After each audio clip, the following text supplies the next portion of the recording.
अस्सलाम वालेकुम नाज़रीन, मैं हूं फरूख अब्बास और चैनल है न्यूट्रल बाय जावेद चौधरी। नाज़रीन, सबसे पहली स्टोरी जो हम आपको बताने जा रहे हैं, बताएंगे तो तफसील से बाद में, लेकिन जो आपको हेडलाइन में बता रहा हूं कि एक यूथ का आर्टिकल डिलीट करवा दिया गया। ये कौन सा है ये आपको यार हम डिटेल से स्टार्ट ही क्या यार पूरा कर रहा है यार कसम नहीं, ये से। बड़े मजे की स्टोरी आपको बताएंगे, आपको आर्टिकल भी बताएंगे अच्छा क्या यार। जबरदस्त लिखा गया था।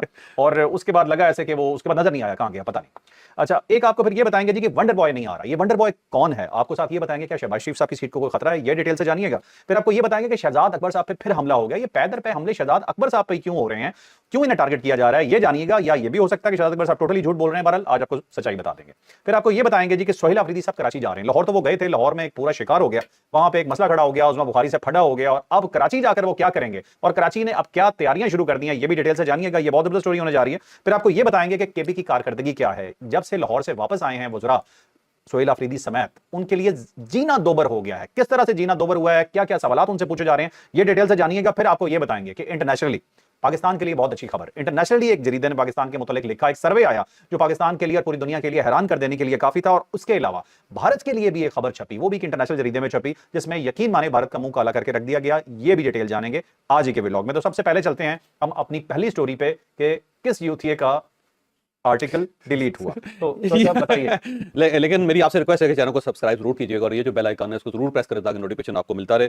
और ये याद रखें कि अच्छी बात सदका जारी होती है। अगर आपको ये व्लॉग अच्छा लगे तो किसी न किसी के साथ जरूर शेयर कीजिएगा। और हमने अपना कॉलम 0 पॉइंट अब javed.ch.com हमारी जो वेबसाइट है उसके ऊपर प्लेस करना शुरू कर दिया है। मैं 2 दिन कॉलम नहीं लिख सका सफर की वजह से, और इंशाल्लाह कल से हमारे जो कॉलम है वहां पे प्लेस होने शुरू हो जाएंगे, लेटेस्ट कॉलम। तो आप उस पर हमारे कॉलम पढ़ भी सकते हैं और साथ हमारे आप कॉलम सुन भी सकते हैं। तो ये बार बार यूथिया का जिक्र कर रहा था, जबकि ऐसा नहीं है। एक आदमी है यार, उसने कॉलम लिखा है, एक आर्टिकल लिखा है और ये एक्सप्रेस ट्रिब्यून के अंदर स्टोरी छपी और उसके बाद वो डिलीट हो गई अचानक। पता नहीं डिलीट क्यों हुई और कैसे हुआ। चले मैं डिटेल आपको बता देता हूं। एक तो ये क्रिमिनोलॉजी में पीएचडी कर रहे हैं नौजवान, और ये अमेरिका से पीएचडी कर रहे हैं और इनका नाम है जुरैन नज़ामानी।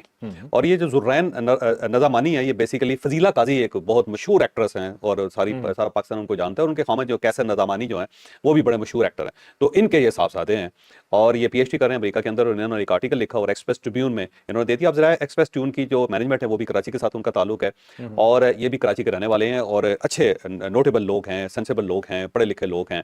और इनका बेटा जो ज़ाहिर क्रिमिनोलॉजी के अंदर पीएचडी भी कर रहा है। तो उसने बेसिकली एक आर्टिकल लिखा। इस आर्टिकल का मतलब ये है कि जो पुराने लोग हैं, जो बुजुर्ग लोग हैं, या 60 साल या 50 साल के दरमियान है, जिन्हें बेबी बूमर्स कहा जाता था। अमेरिका के अंदर एक टर्म है बेबी बूमर्स का, और बेबी बूमर्स उनको कहा जाता था कि जो 1945 तक पैदा हुए, यानी कि जो वर्ल्ड वार सेकंड थी उसके दरमियान जो लोग पैदा हुए। तो उसके बाद एक बड़ी मेजर तब्दीली आ गई कि हेल्थ अच्छी हो गई, लोगों ने एक्सरसाइज करनी शुरू कर दी, लोगों ने अपना ख्याल रखना शुरू कर दिया, मेडिकल फैसिलिटीज जो थी उनको प्रोवाइड कर दी गई। तो उसका ये फायदा हुआ कि उनकी उम्रें लंबी हो गई। जब जो उम्रें लंबी होगी तो बाद में ये पता चला कि सन 2000 में 2020 में जो आके इतने ज्यादा बूढ़े हो गए अमेरिका के अंदर कि अब समझ नहीं आ रही थी कि इनको पार कहाँ किया जाए, क्योंकि ना ये काम कर रहे हैं और वैसे वेलियां खा रहे हैं और जो हेल्थ सेक्टर है उसके ऊपर बहुत बड़ा बोझ है।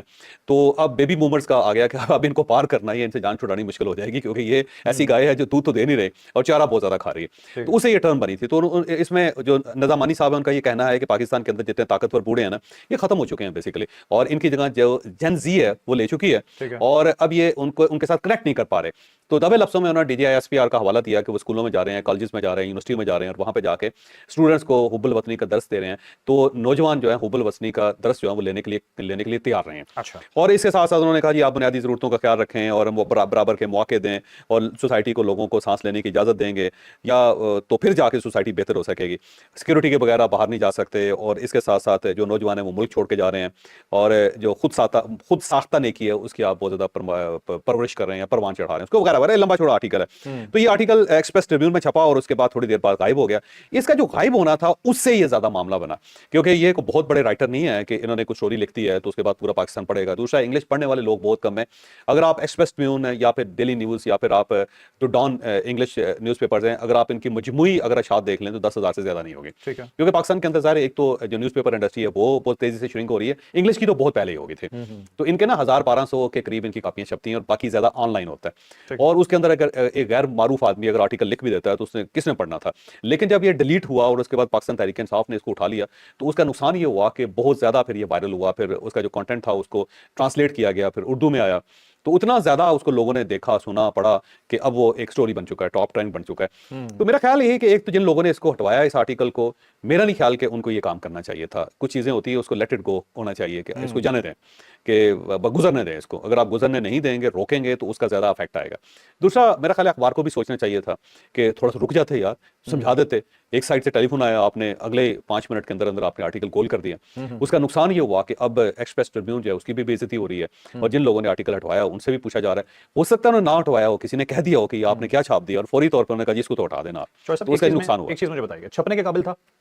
यार आर्टिकल है बस, ठीक है। और या तो उसके अंदर उन्होंने किसी का नाम दिया हो ना जी, या उन्होंने DGISPR को मुखातिब किया हो, उनका जिक्र किया हो, या आर्मी क्वार्टर्स जो हैं, बॉयज जिनको कहते हैं, उनके बारे में बात की गई हो। एक दबे लफ्ज़ों के अंदर तो हर दुनिया में हर जगह पे हर किस्म की बात हो सकती है। तो मेरा नहीं ख्याल कि कोई इतना बड़ा आर्टिकल था, या इतना बड़ा उसने कोई कोहराम बर्पा कर देना था, या लोगों को सड़कों पे आने पर मजबूर कर देना था। तो मेरा नहीं ख्याल कि इसको बर्दाश्त कर जाना चाहिए था, चुप कर जाना तो सर, चाहिए एक था। बहुत सीनियर जर्नलिस्ट हैं, वो 96 से कॉलम लिख रहे हैं, और इसके अलावा मुख्तलिफ बड़े इदारों के साथ वो एफिलिएट रहे हैं, काम करते रहे हैं। अभी भी उनके कॉलम्स बहुत ज्यादा पढ़े जाते हैं, और वो कॉलम्स के अंदर कहा जाता है कि नंबर 1 है आज भी।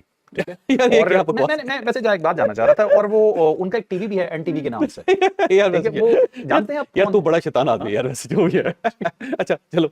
अच्छा, तो ये इतना कुछ बताने के बाद क्या मेरा ये बताना जरूरी रह जाएगा कि मैं जावेद साहब के बारे में बात कर रहा हूँ? अच्छा, नहीं नहीं नहीं, देखो बात ये है कि आप अगेन अगर अदारे जो उनको थोड़ा तो दिल भी बड़ा करना चाहिए। ये बेसिकली प्रेशर कुकर का ना एक ऊपर वाली नॉब है जिसमें थोड़ी थोड़ी गैस निकलनी चाहिए। अगर आप गैस को मुकम्मल तौर पे बंद कर देंगे तो उसके बाद वाकई फिर सोसाइटी के अंदर गड़बड़ होगी। तो मैं अगेन ये कहता हूँ कि गवर्नमेंट हो, हमारे इदारे हों, या कोई सेक्टर हो, या फिर आप ये समझ लें कि पोलिटिकल पार्टीज हों, उनके अंदर इतनी बर्दाश्त होनी चाहिए। उसको बर्दाश्त कर लेना चाहिए था। इसको रोक के एक बड़ी खबर बना दिया इन्होंने, अब हर आदमी पढ़ रहा है उसको।